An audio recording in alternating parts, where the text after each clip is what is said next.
Hi everyone. What I'm going to share with you today is actually the philosophy which actually convinced me to be a Zen practitioner. And the philosophy I'm talking about is actually the Four Noble Truths. The Four Noble Truths are actually four deep truths about life, which actually help you to understand life. And understand life by looking at it the way it is. Okay? So it's not about telling stories or trying to convince you of some truth which you can't really easily understand because it's a bit too abstract. It's actually looking at life the way it is. All right?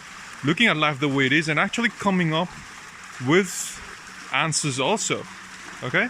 So the Four Noble Truths are actually the four things which all Buddhists kind of agree on.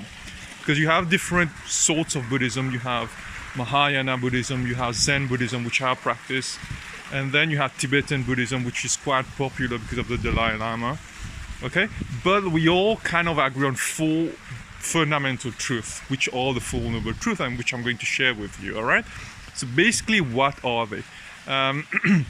The first noble truth tells you that life is suffering, okay? And it's not a negative way of looking at life, but it's actually a very realistic way of looking at life. And this is what possibly differentiates Buddhism from all other practices, because it looks at life the way it is. So life is suffering. And what did the Buddha mean by that? What the Buddha meant was that life is suffering in a sense that, you know, the body gets old, you get sick, you are manipulated by feelings, by emotions. You get attached to people. People die. You get sad. You get angry, and you're consumed by the anger. So all these things happen in this life. So in that sense, life is suffering. All right. So that's the first noble truth, that life is suffering. Okay. We don't say that life is peace and love. We look at life the way it is, and you know, it is biting the dust. So life is suffering in that sense.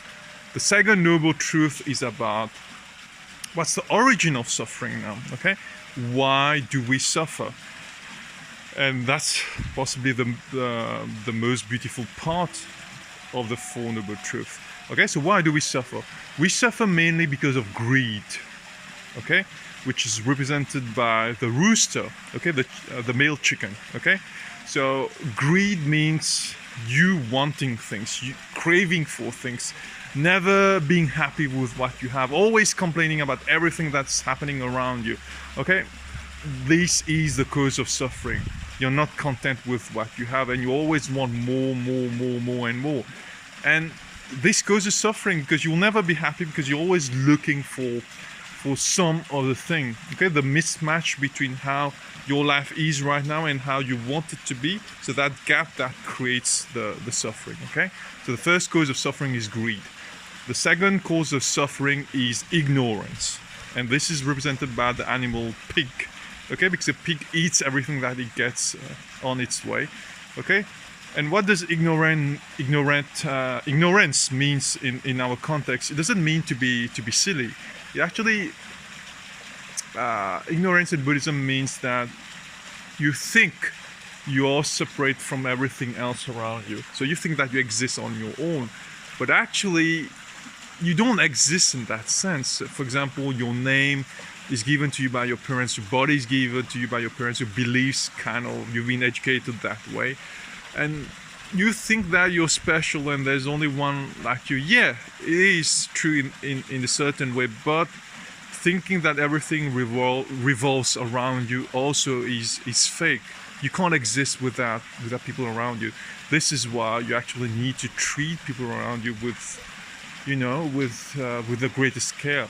Everything around you, you need to treat them as if they are your own eyes, with the greatest care, compassion, and love. Okay, so that's what we're talking about when we talk about ignorance.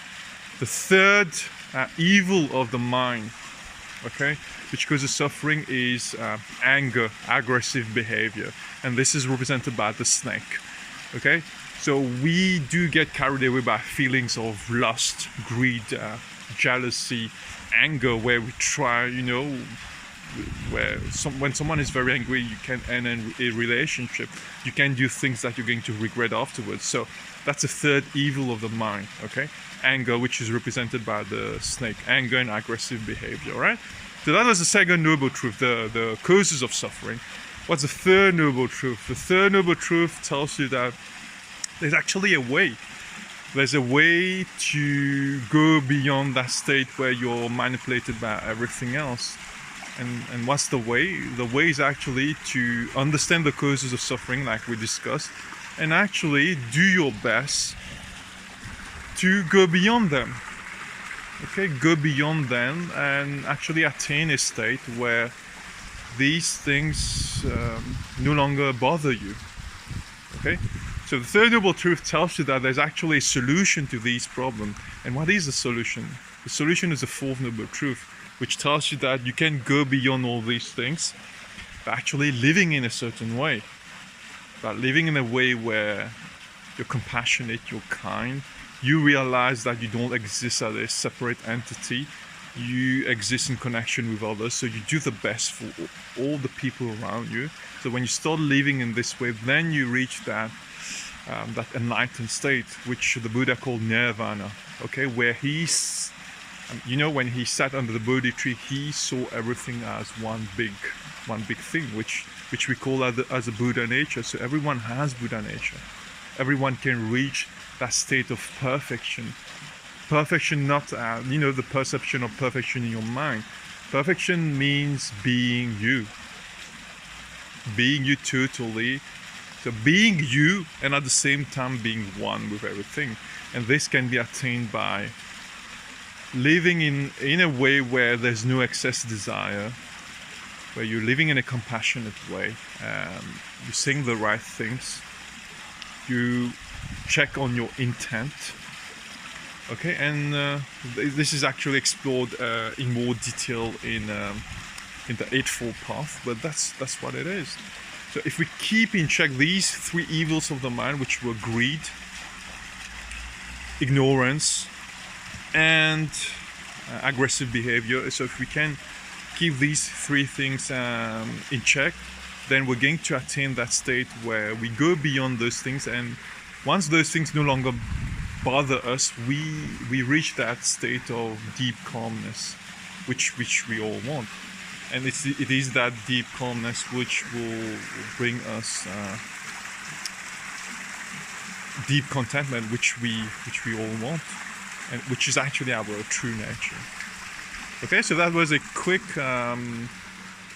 introduction to the Four Noble Truth, and I'll try to go more in detail into the Eightfold Path in the coming videos. All right, so see you very soon. Okay, lots of love. Bye bye.